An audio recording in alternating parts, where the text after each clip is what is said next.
Friends, good morning. তো দেখো এখন বাজে 10:30 আর এখনও কিন্তু পাপা ঘুমাচ্ছে। তো পাপা 10:30 পর্যন্ত ঘুমাচ্ছে এটা কিন্তু নয়, পাপা উঠে আবার খেয়ে দিয়ে আবার কিন্তু ঘুমিয়ে পড়েছে।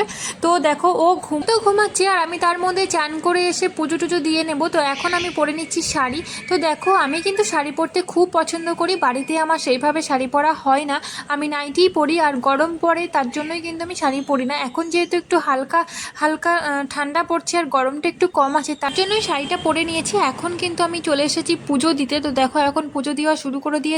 আর দেখো পাপা জেগে থাকলে কিন্তু আমি ভালো করে পুজো দিতে পারি না, পাপা খুবই ডিস্টার্ব করে আমাকে।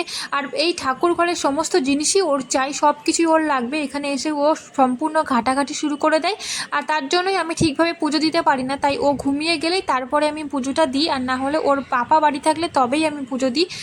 আমার এবার পুজো দেওয়া হয়ে গেছে, এবার আমি কিন্তু পুজো দিয়ে রান্নাটা করে নেব।